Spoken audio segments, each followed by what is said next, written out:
Look, I know that everybody has given up on you.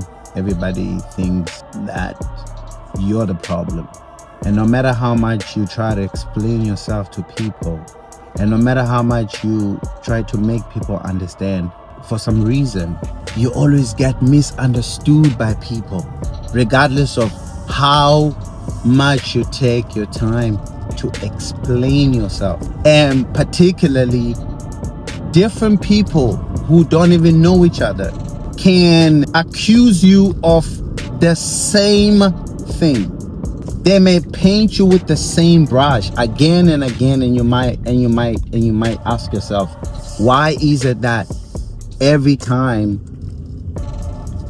I go to a certain place, every time I meet people, I always get rejected? People hate me for no reason.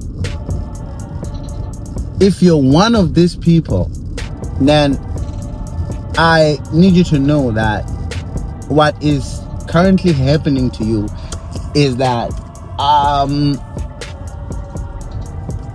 that is a sign that there is a certain spirit, a certain evil spirit that has been invoked to be a monitoring spirit in your life and to draw up a certain narrative around your atmosphere that you must believe and eventually become.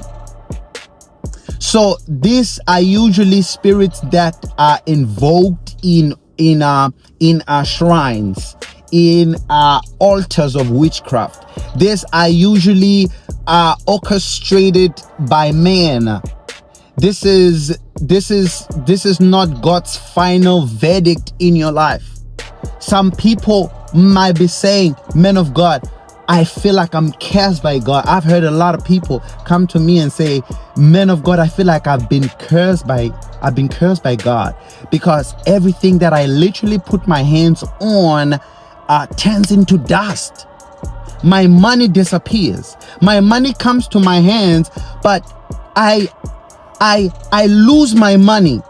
I can't even put my finger on what I spend my money on." You know that you're making more money and you can pay your bills and still have more money to save. But it's been 2 years and 3 years, you still have been going through the same circle. If you are in a relationship, you always get cheated on. It's like these people agree with each other. They don't even know each other. You get fired for the same thing. You've been working different jobs, you get fired for the same problem. You always get the same accidents, regardless of how much you try to be careful on the road.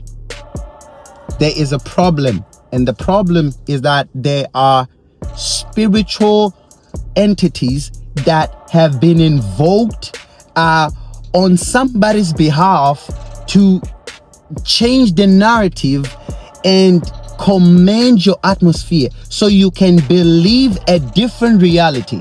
And once you start believing in that reality, you become what they say you are on those altars. Defend the anointing upon your life.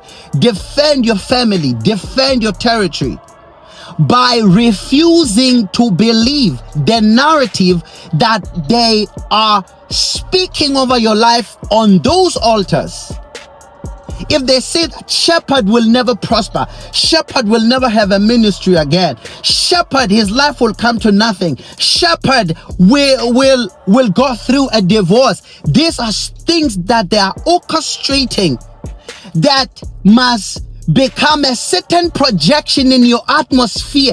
Your spiritual senses must start feeling this reality and eventually believe it, because they are speaking it into your atmosphere by repositioning spiritual entities that they are invoking from this altar to ignite and bring that atmosphere spoken on those altars. How do you stand your ground? How do you defend yourself? How do you defend your family from such conniving darts of evil by refusing to believe their reality, by speaking an opposite charge to the words that they spoke in your life. So when they say shepherd will never make it, your confessions is shepherd will make it no matter what. Shepherd will do everything in his capacity. Shepherd will think outside of the box. Shepherd will do everything that he can to make sure that this type of result is guaranteed in his life, regardless of anybody's invocational words spoken against your life. So this is how you overcome them, by the power of your testimony. Blessings. This is your brother. I love you. Shalom.